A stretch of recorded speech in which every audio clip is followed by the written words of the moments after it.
Another amazing sunny day here on another farm. My name is Efum Hine and this is Efum TV. If today is your first time on this channel, please click on the subscribe button, share our video, and let's go on this agriculture journey. Let's learn about animal farming, all sorts of animals, snail farming, catfish farming, goat farming, pig farming. Let's learn about crop farming. Today we are in Tomifa. Tomifa is on the Kaswado Miabra stretch. Here we have built this massive 160 by 60 feet greenhouse. If you watched our video last week, I was here, I showed you where we have gotten to, the crops we have grown, and just at 1 week old where the crops were. Today we are here again, 2 weeks, and I want to show you the progress so far. So this is your 2 weeks old cucumber. You will not believe this cucumber is only 2 weeks old, but this is the excitement I get because this shows we are getting amazing results from the greenhouse system. Now we are able to get this results mainly because we are mitigating most of the factors that affect crops when you grow them on the open field. Number one is sun. There's too much sun now, okay, due to the depletion of the ozone layer and a whole lot of reasons. So the sun is too hot.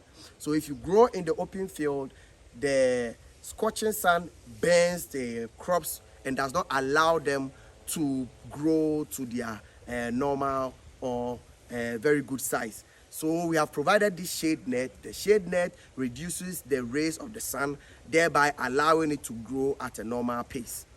2, the shade net also prevents insects, diseases, insects that bring diseases onto the crops, insects that attack the crops themselves. Okay, so we are killing 2 birds with 1 stone. Just by providing the greenhouse system, we are able to control these things. Again, because we've been able to provide our own irrigation system, which is the drip system, we are able to provide water at any point in time that we want. And these are the advantages of doing a greenhouse. So our cucumber, 2 weeks old, is doing amazing, fantastic. But last week I told you that we were going to weed the other side of the greenhouse and start growing cabbage, which we had nursed already. So today I want to show you how we transplant cabbage from the nursery bed onto your main bed. So follow me. We need to prepare the beds and make them ready to receive the seedlings that are coming from the nursery bed. And this is how you are going to prepare your bed. You get a stick like the size you see in the video, and then you sharpen the tip just a little bit and use them to create holes at the 30 centimeter interval on the drip line where the water drips. That's very, very important. Now, this is going to be a lot of work, so you don't want to be bending all the way throughout, and that's why you need a stick that's going to help you stand and be able to punch the holes in the ground one after the other on the drip line. Now, it's very difficult to know where the 30 centimeter drip is, where the water drips. So you are going to turn on the drip lines and allow the water to flow, so that as the water flows, it's able to mark the places where the 30 centimeter is. And that's exactly where you are going to put the stick, or you are going to punch the stick in the ground to create the holes that you will need to put the seedlings inside. So this is something that you should know what you are doing before even you start doing. Now, some people may also choose to bend down and then dig the ground one after the other and do it. That's a lot of work. So we advise you use the method that we just showed. After that, you come on the nursery bed and using a small hole, as you can see, you take the seedlings gently from the ground. You use your hole, and then you take them from the ground, as you can see, and then right away you go onto the main beds where you are going to plant the seedlings. So here we are going to put 2 seedlings each in a hole. 2 seedlings each in a hole. This is cabbage. Normally you can even do it once, but we've decided to do it 2, so that if one burns out or one doesn't survive, we will still have one. If all the two survive, you can still leave the two and they are all going to do well. So this is how you are going to transplant the seedlings onto the main bed. Now here, there's only one person who's creating the holes and now transplanting the seedlings at the same time. But if you have two people doing this job, it's really not a difficult job.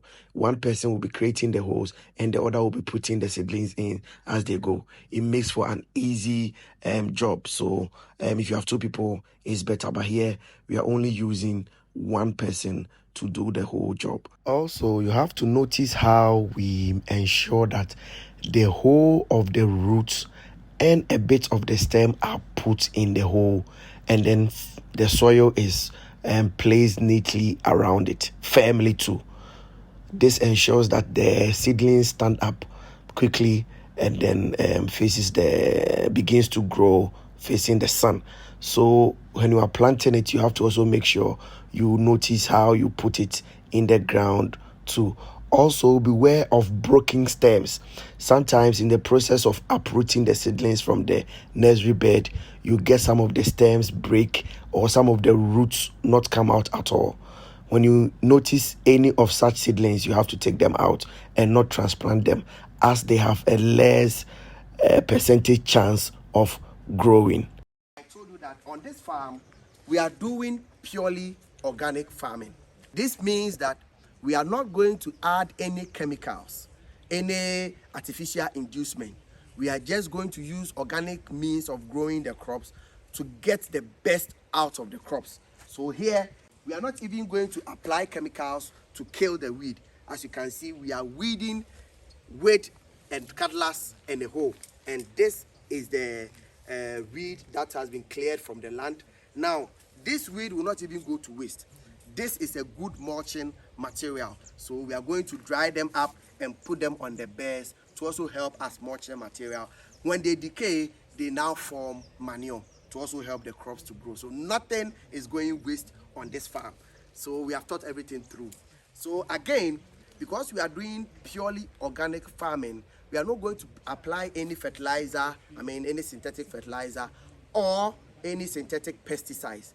So if you continue watching this channel and you subscribe to this channel, you are going to see how to produce organic fertilizer, organic pesticides, because we are going to produce, or we are going to do all these things here on this farm to spray on the crops to help them grow as we want it.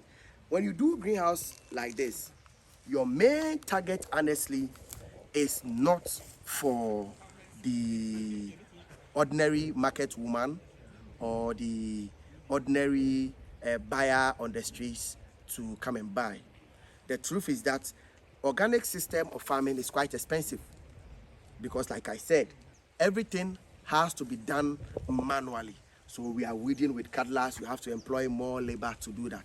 So at the end of the day, our target group is trying to find the malls, the supermarkets, where you can sell at a bit advantageous price to be able to recoup all the money that you have put into the system. So know who you want to sell to, know your pricing system before you start a project like this. Okay, so I'm very excited anytime I come here because there's so much to show. Here we are going to continue to give you updates on this farm, let you know whatever we do. Like I said, we have transplanted most of our cabbage onto our beds. This is a 30 centimeter drip system, so we have grown the crops 30 centimeter each, 30 centimeter each, 30 centimeter each, right? And so when they start blooming, you will see the results, just as you can see this beautiful cucumber that we have grown and the results that we are showing you from the cucumber. So if today is your first time on this channel, please don't forget to click on the subscribe button, share this video. Let's learn together, contribute your quota. If you have knowledge that we don't share, please share your experiences and your knowledge in the comment section, and let's build this community of agribusiness entrepreneurs, of agriculture enthusiasts together. See you again another time in one of our most educative, entertaining and informative videos here on FOM TV. Bye bye.